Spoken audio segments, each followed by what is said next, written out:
Hi friends, welcome back to my channel. ఈరోజు చేపల కూర ఎలా చేస్తుందో చూసేద్దామా. మొన్న చేసింది అయితే ఒక స్టైల్, ఇది ఇంకొక స్టైల్ అండి. ఉల్లిపాయలు, పచ్చిమిరపకాయలు, ఉల్లి బొందు అంటారు లేదా ఉల్లి కాడలు అంటారు. వాటిని సన్నగా తరిగి పెట్టేసుకోండి. ఒక దాకెట్టేసుకొని వెడల్పుది పెట్టుకోండి. అందులో నూనె వేసేసి కొంచెం ఒక్కరో కాగనిచ్చి 2 సెకండ్లు ఉల్లిపాయలు, పచ్చిమిరపకాయలు, ఉల్లికాడలు వేసేసి కొద్దిసేపు వేపండి. ఒక 5 నిమిషాలు చాలు.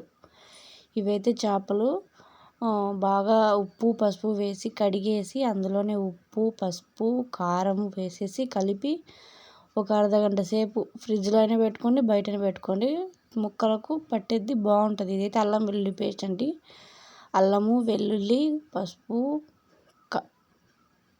ఉప్పు వేసాము. ఆల్మోస్ట్ అది 1 మంత్ వరకు ఉండిద్దండి ఫ్రిడ్జ్లో పెట్టుకుంటే. చింతపండు పులుసు, కొత్తిమీర,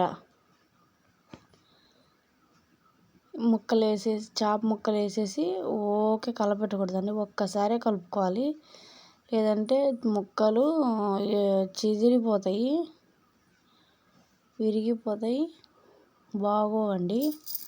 మా వంటల్ని చూడండి ఫ్రెండ్స్, సబ్స్క్రైబ్ చేసుకోండి, లైక్ చేయండి, షేర్ చేయండి. వీటిలో కొంచెం వాటర్ పోయండి.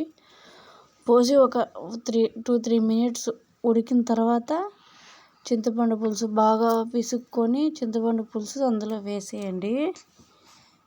వేసేసి అలా కలపెట్టుకోండి. గరిటె అయితే పెట్టమాకండి, గరిటె పెడితే ముక్కలు అనేటివి విరిగిపోతాయండి. ఇప్పుడు ఇందాక పట్టుకున్నాం కదా అల్లం వెల్లుల్లి పేస్టు, అది ఒక 2 స్పూన్లు వేసేసాము.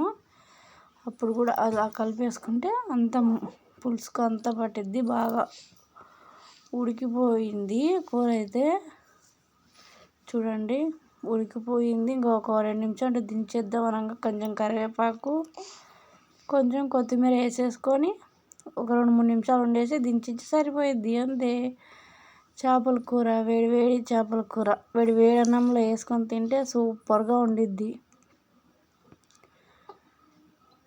బాయ్ ఫ్రెండ్స్, నెక్స్ట్ వీడియోతో మళ్ళీ కలుద్దాం. సబ్స్క్రైబ్ చేసుకోండి, లైక్ చేయండి, షేర్ చేయండి, కామెంట్ చేయండి. మా కూర మీ ఇంట్లో ట్రై చేసి ఎలా ఉందో చెప్పండి ఫ్రెండ్స్.